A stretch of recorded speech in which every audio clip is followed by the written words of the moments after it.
Taarifa hii ya habari ni kwa udhamini wa kampuni ya kutuma na kupokea pesa Fizi One.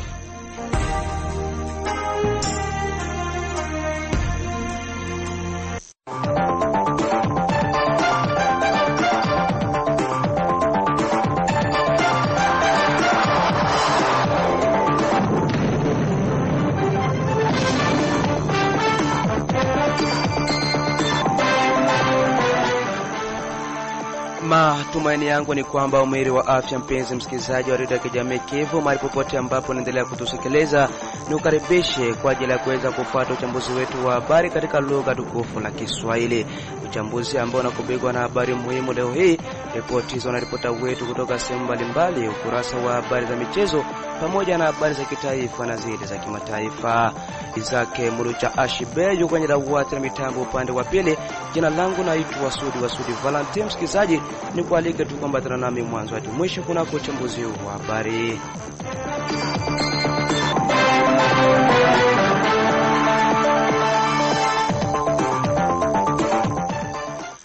Na kama nilivyokujuza ya kuwa uchambuzi wetu wa habari huwa nakubigwa na habari muhimu za siku ya leo za sumu naye mwenzangu Safari Alimasi Lemetinwa. Safari, karibu.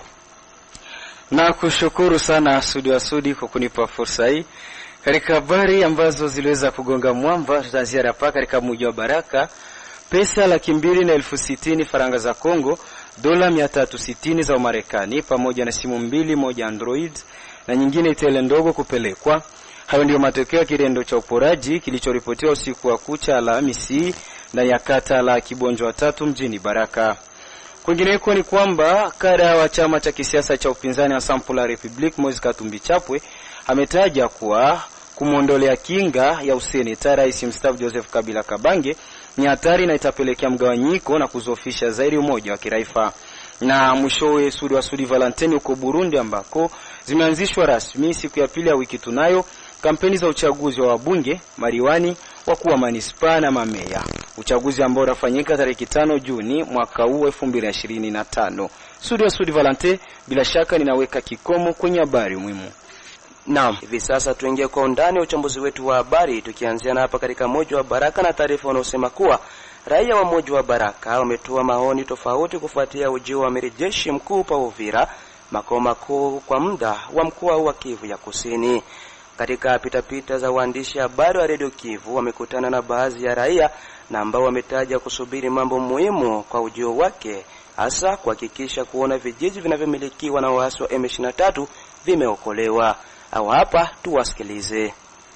Kwanza, ndugu mtangazaji, tunapongeza ujio wake kwa kuwa wakati kama na huu wa msukosuko kuona chef d'etat major general wa nchi ya Kongo anafika kama vile mji mkuu wa Kivu ya Kusini kwa muda Uvira, inatupa nguvu kwa kuwa siku hizi chache zilizopita tulikuwa katika mawasiwasi ya kusema kama M23 wanajikusanya kusudi wachukue mji wa Uvira na waendelee mpaka Kalemi.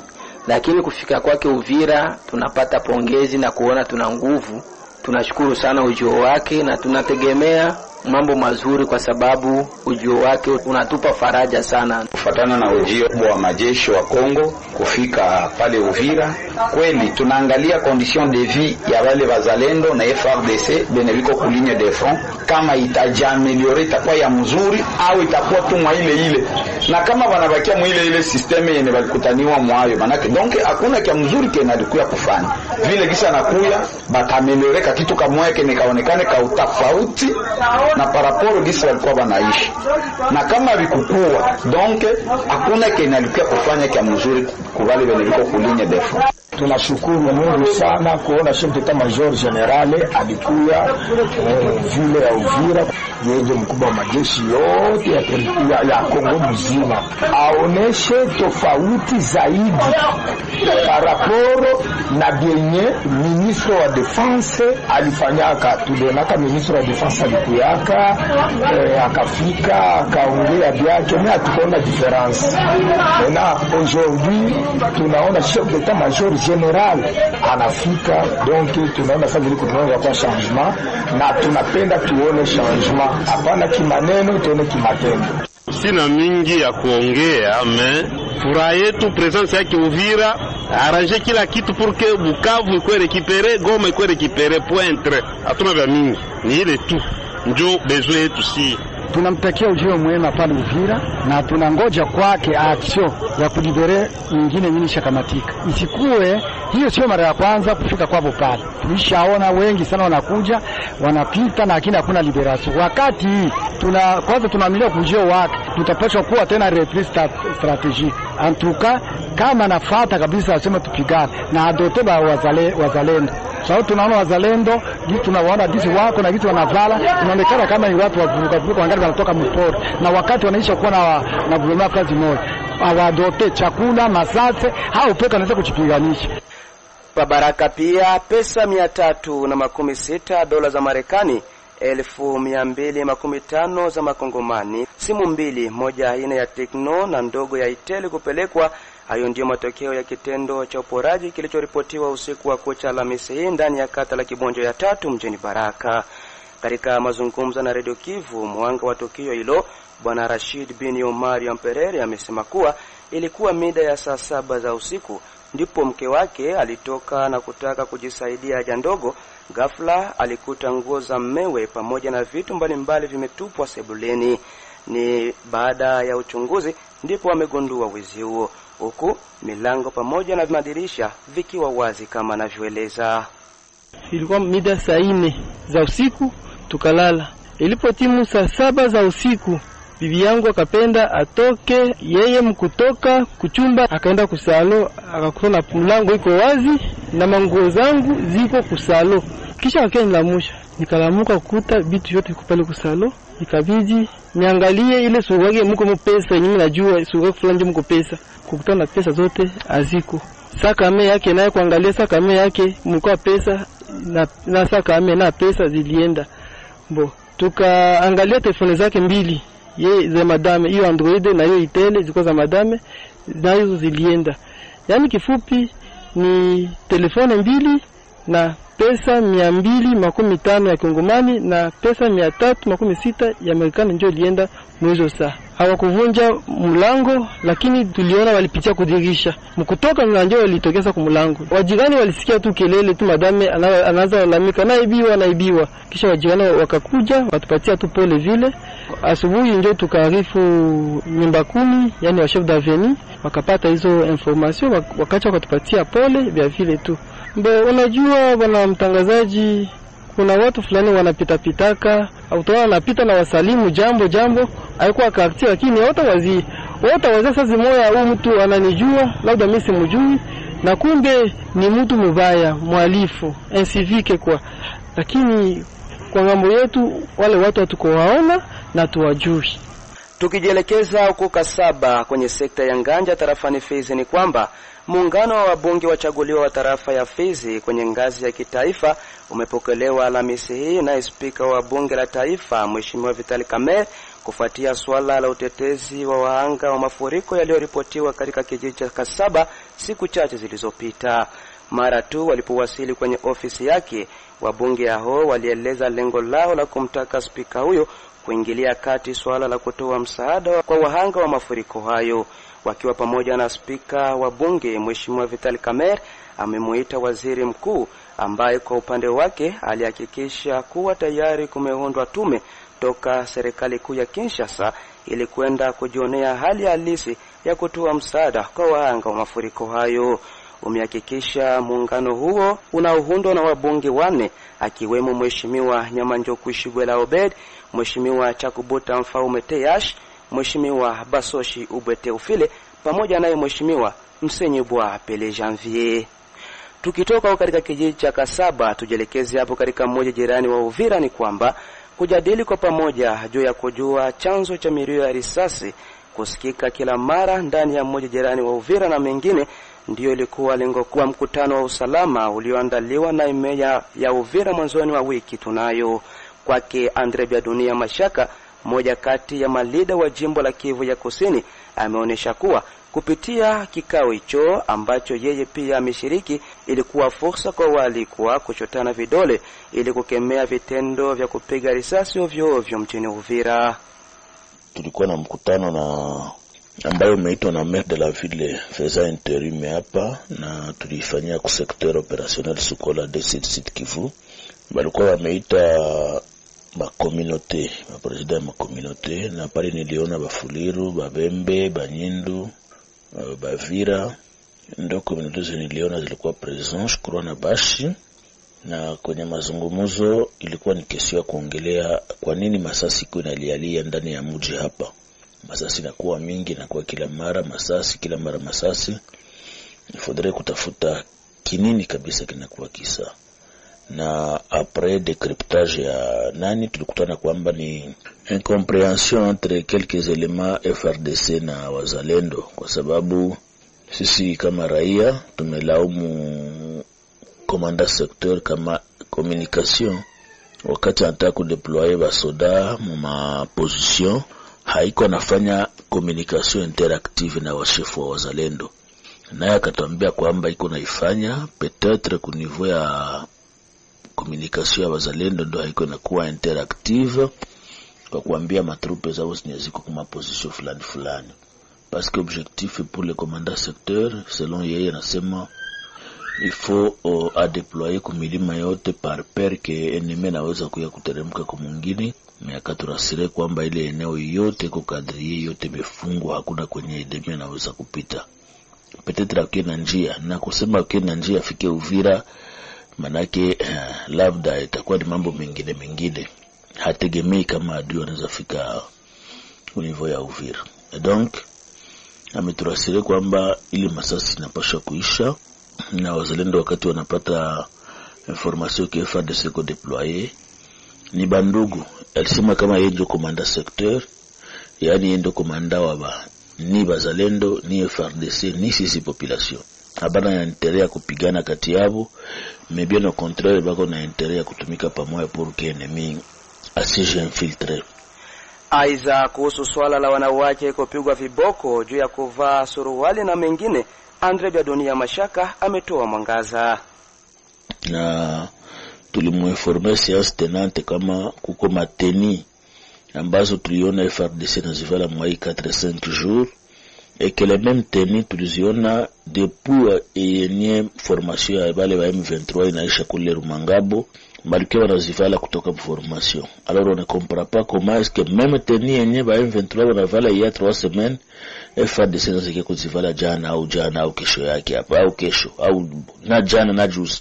Pourquoi ça? Akatuambia kama hapana, alisha tafuta mesure ya kunasema namna gani wasodaki watavula ile mateni. Effectivement asubuhi tuliona kabisa wanajeshi hawavali tena zile teni zenye zinafanana na M23. Ile ndio ilikuwa situation, na tukaprofite usi kusema kwamba waache wa mama wavale mapantalo. Iko sawa sawa na vile ya Baraka na vile ya Uvira. Tunakuwa mfile deja, mtu anaweza vala kapantalo, mais haiko kusema njoo apigwe fimbo sasa. Mais aussi majipe na mabarere kumungini. Bazalendo walikia kumba kombozi ya Uvira, ya Baraka, nafasi nyingine, Fizi. Memetena haiko okazio ya kuweza kunyanyasa watu na tumabariere tuna kichora migulu. Wale wafanye kazi kwa intérêt ya watu. Na tukainsiste sana juu ya appui ya wazalendo parce que yuko natumika habana appui na FARDC na gouvernement assemblée kwa abandonner. Akaturasire kama ile moya ataifanya na atafanya rapport Kinshasa pour que iendelee kuappuyer wazalendo kama gisina kwa gana ifanya kila siku. Tukitoka hapo katika mmoja jirani wa Uvira, msikizaji, hivi ni kupatie fursa sasa kwa ajili ya kuweza kusikiliza ukurasa wa habari za michezo na mwenzangu Mari Makelele Uzel. Karibu. Na barabara kabisa mwenzangu Sudi Valentin. Leo katika habari za michezo, mgongoni namba 41 yake mchezaji Declan Rice inapepea barabara. Naona wewe leo namba 7 yako kabisa umeiacha nyumbani. Asante Zara. Katika habari za michezo tuanze na habari za hapa katika bara la Afrika. Ni kwamba shirikisho la mpira wa miguu barani Afrika CAF limemtangaza rasmi muamuzi Pierre Garcia Acho kuwa muamuzi wakati kwenye mchezo wa finali ya mkondo wa kwanza kunako mashindano ya Coupe de Confederation barani Afrika kati ya klabu ya Renaissance Sportive de Berkane dhidi ya Simba Sport Club hapo nchini Tanzania. Mchezo huo utachezwa nchini Maroc tarehe 17 Mei 2025 majira ya saa 1 za usiku. Itakuwa namna gani kwa klabu hiyo hapo nchini Tanzania Simba ambao watahitaji kujiandikishia historia kuweza kuchukua ubingwa wa michuano ya kombe la shirikisho katika bara la Afrika. Tujelekeze moja kwa moja huko katika bara la Ulaya. Sudi Valentine kwamba inaripotiwa kuwa vilabu takriban 16 viliweza kumfuatilia kwa ukaribu sana mtoto wa gwiji wa soka duniani Cristiano Ronaldo. Mtoto huyo anajulikana kwa jina la Ronaldo dos Santos Aveiro Junior kwenye mashindano ya Markovic inayoendelea kuchezeka huko katika nchi ya Croatia. Hivi hapa ni vilabu 8 kati ya vilabu 16 vilivyomkodolea macho mchezaji huyo mtoto wa Cristiano Ronaldo. Vilabu hivyo ni pamoja na Manchester United hapo nchini Uingereza, Tottenham Hotspur hapo nchini Uingereza, Bayern Munich hapo nchini Ujerumani, Borussia Dortmund ya Ujerumani, RB Leipzig ya Ujerumani, Juventus ya Italia, Inter Milan ya Italia pamoja na Atalanta Bergamo huko nchini Italia. Beki wakati wa klabu ya Real Madrid raia wa Hispania Raul Asensio ameshtakiwa kwa kosa la kusambaza picha za ngono za wanawake wawili mitandaoni. Kwa mujibu wa taarifa kutoka katika nchi ya Hispania zinaripoti kuwa mmoja kati ya hao wanawake wawili ni mtoto ambaye yupo chini ya umri wa miaka 18. Jaji anayesimamia kesi hiyo amedai kuwa uchunguzi thabiti umekamilika kuhusu shitaka hilo na sasa kinachofuata ni kufungua kesi dhidi ya mchezaji huyo wa Real Madrid pamoja na washakiwa wengine 3. Uongozi wa klabu ya Norwich City, timu inayoshiriki daraja la pili hapo katika nchi ya Uingereza, imetangaza rasmi kuwa itaweza kuruhusu wachezaji takriban 14 kuweza kuondoka katika klabu hiyo. Sababu kubwa ya kuruhusu wachezaji hao kuondoka ni kushindwa kutimiza malengo ya klabu hiyo kupanda daraja msimu ujao. Klabu ya Union Sportive Las Palmas imeshuka daraja rasmi usiku wa siku ya 3 kuja siku ya 4. Las Palmas inakuwa timu ya pili kushuka daraja kutoka katika ligi hapo nchini Uhispania baada ya Real Valladolid ambao ndio walikuwa wa kwanza kushuka daraja. Las Palmas wana alama 32 katika michezo 36 ambayo tayari wameicheza. Alama walizonazo hata wakishinda michezo yote iliyosalia hawawezi kujinusuru ili kubaki katika daraja hilo la kwanza. Las Palmas kwaheri katika michuano ya La Liga msimu ujao. Asante sana mwenzangu Omari Makelele Ozele kwa ukurasa wako wa habari za michezo. Msikilizaji, kwa kabisa ndo bado nakuja kujiunga nasi, nikukumbusha ya kwamba unaendelea kusikiliza uchambuzi wa habari katika lugha tukufu la Kiswahili kutoka kwenye redio ya kijamii Kivu Baraka. Kampuni Fizon Baraka, Mboko na Misisi ni rahisi kutuma na kupokea pesa cash pote ulimwenguni bila usumbufu. Hivi sasa ni habari za maeneo tofauti tukianzia na huko Katogota, na habari inayosema kuwa kila ifikapo tarehe 14 Mei ya kila mwaka wakaaji wa Katogota groupement ya Itara Luvungi tarafani Uvira wanakuwa wakisherekea sherehe za kumbukizi ya mauaji ya kimbari yaliyopelekea zaidi ya raia 375 kuuawa. Kwa mujibu wa habari toka Pakatogota zaeleza kuwa mwaka huu sherehe hizo hazikuendeshwa kutokana na hali ya usalama ambayo inaendelea kabisa kusuasua upande wa mashariki mwa nchi ya Jamhuri ya Kidemokrasia ya Kongo. Mika Chingire ni mwenyekiti wa wahanga wa mauaji ya kimbari Pakatogota, anaeleza yafuatayo. Leo tarehe 14 mwezi wa 5 mwaka wa 2025 ni siku ambayo tunawakumbuka wenzetu waliouawa tarehe 14 mwezi wa 5 mwaka wa 2000, ambako kulikuwa zaidi ya watu 375 waliouawa kinyama. Mpaka sasa tunaendelea kuwakumbuka. Mwaka huu ulikuwa mwaka wa jubilei, ambayo tulikuwa tunajua kama tutakumbuka wenzetu kwa heshima, kwa adabu, lakini kwa bahati mbaya sisi tumefanya kumbukumbu hiyo. Wengi wetu, kwa maana kijiji watu wamekimbia, wengi wetu wakiwa uhamishoni Burundi, wengine wakiwa wa déplacés interne Uvira na penginepo Sange na kadhalika.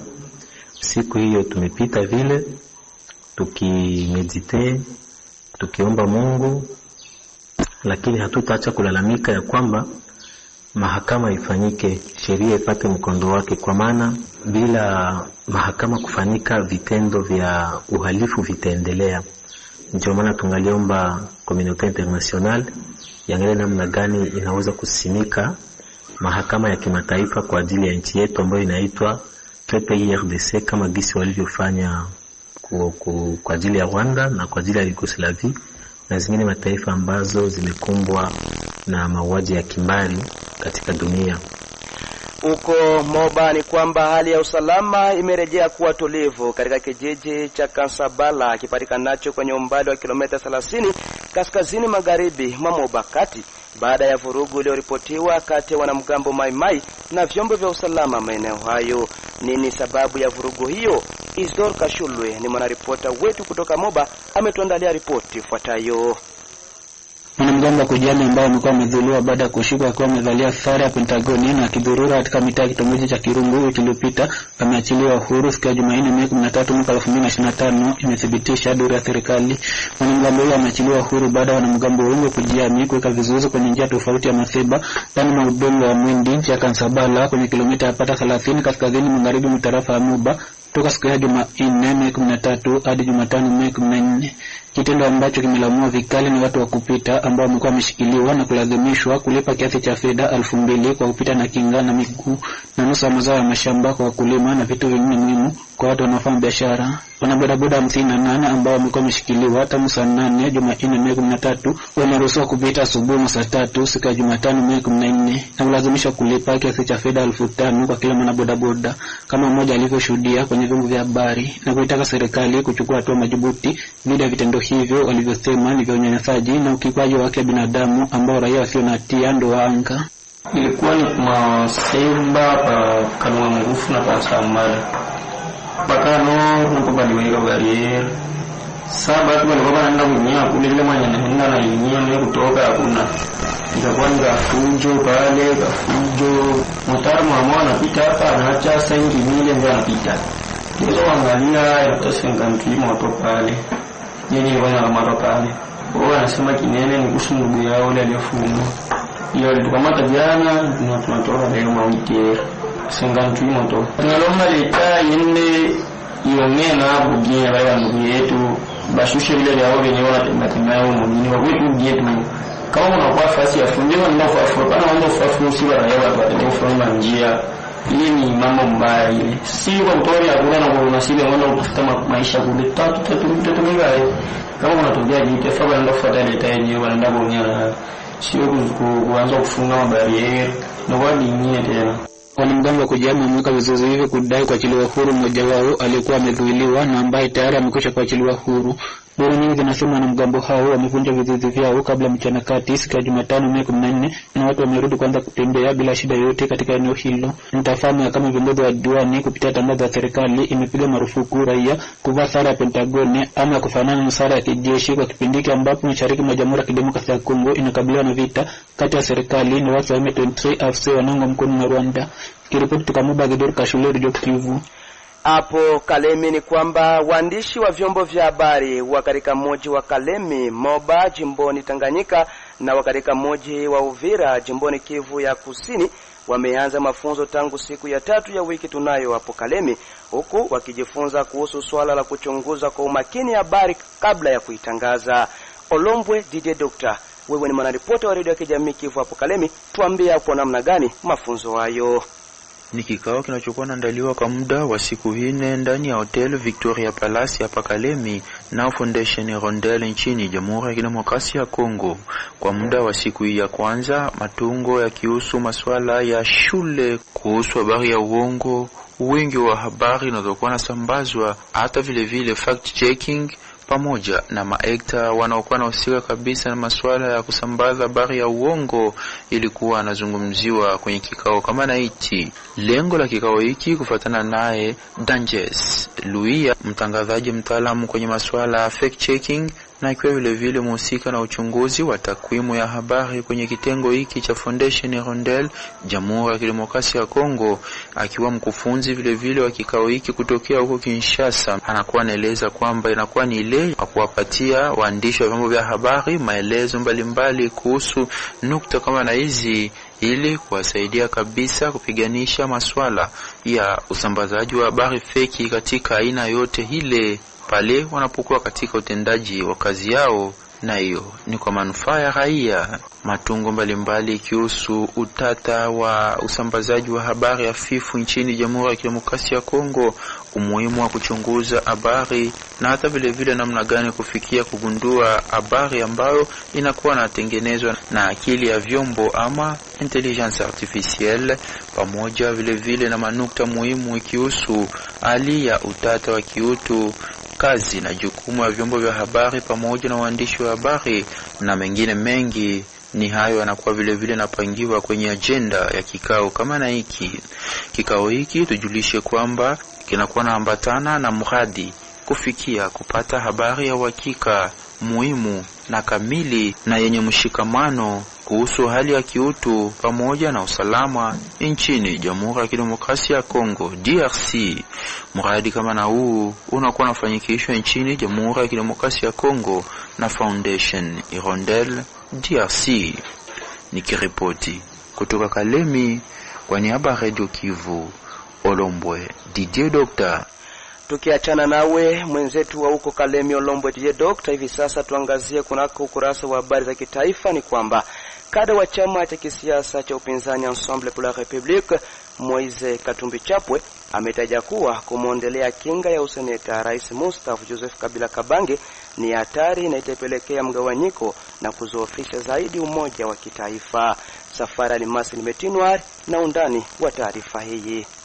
Naam, wakati bunge la Seneti kuanza uchunguzi wa ombi la mahakama ya kijeshi ile kupata kuondoa kinga kwa seneta tena Rais Mustafa Joseph Kabila, mpinzani Moise Katumbi Chapwe anafikiria kwamba mpango huu unazidisha mgawanyiko na kuzofisha mshikamano wa kitaifa zaidi. Kuendelea kujaribu kutoa kinga kwa rais wa zamani wa Jamhuri ya Kidemokrasia ya Kongo katika ukiukwaji wa sheria, mwenyekiti wa chama cha kisiasa cha Ensemble pour la République anashauri sana serikali kupendelea mazungumzo ya pamoja na mashauriano na vikosi vyote vya taifa. Namnukuu, jaribio la kuondoa kinga za bunge kwa Rais Mustafa Joseph Kabila kwa kupingana na kifungu cha kisheria vinahitaji kura la bunge. Ni njia hatari na isiyo ya uwajibikaji, wakati ambao Jamhuri ya Kidemokrasia ya Kongo inakabiliwa na changamoto kubwa, hasa ukosefu wa usalama katika mashariki na mvutano wa kijamii. Mpango huu unahatarisha kuzidisha mgawanyiko na kuzoofisha zaidi mshikamano wa kitaifa. Badala ya kujiingiza katika ujanja wa kisiasa, nguvu inapaswa kupendelea mazungumzo ya pamoja na mashauriano ya vikosi vyote vya kitaifa pamoja na rais wa zamani wa jamhuri ili kujumuisha umoja na utulivu wa nchi, alisema Moise Katumbi Chapwe, kare wa chama cha Ensemble pour la République.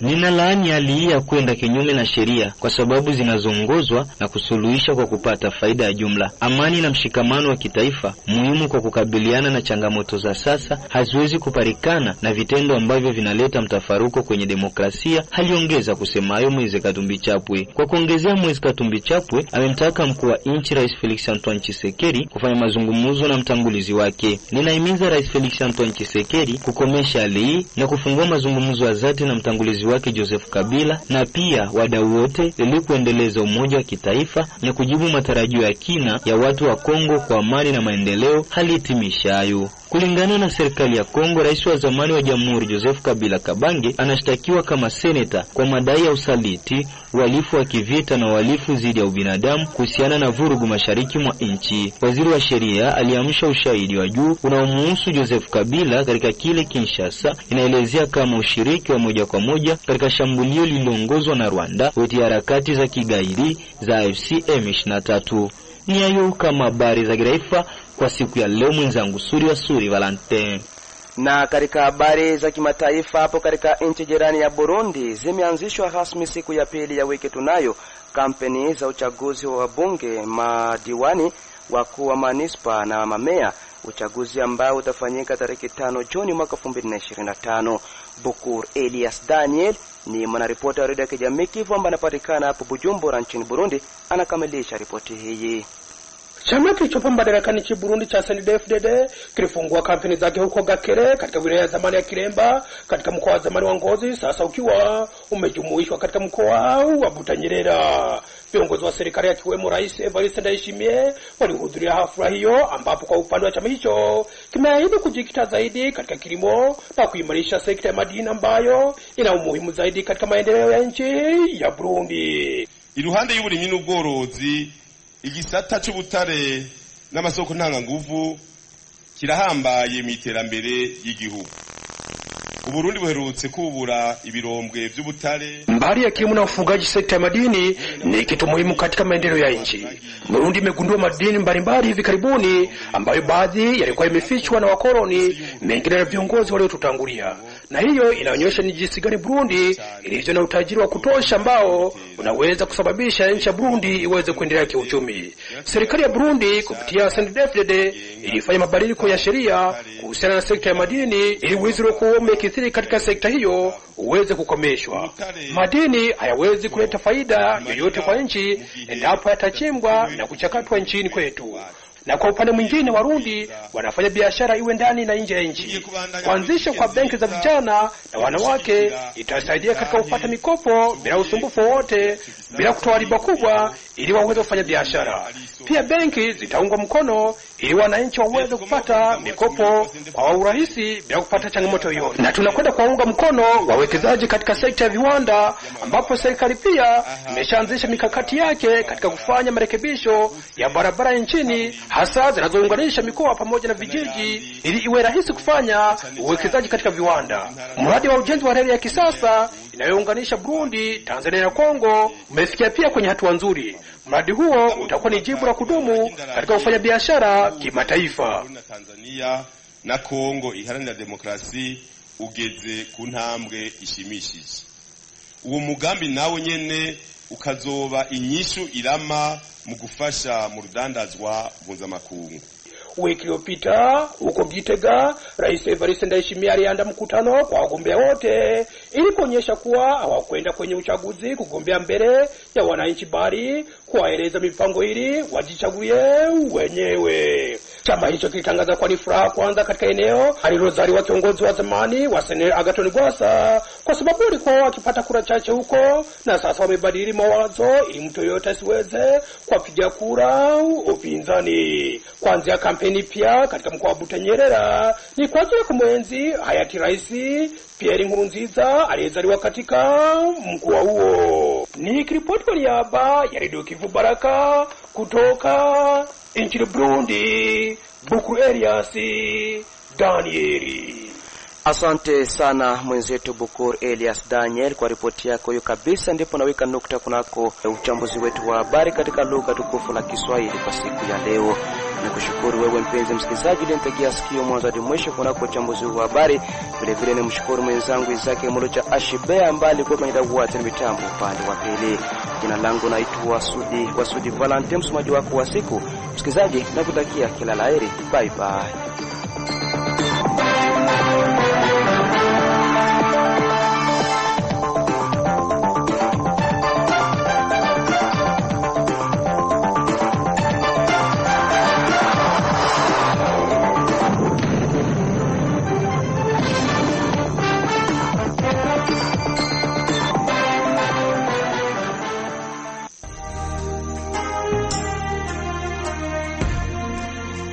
Taarifa hii ya habari ni kwa udhamini wa kampuni ya kutuma na kupokea pesa Fizi One.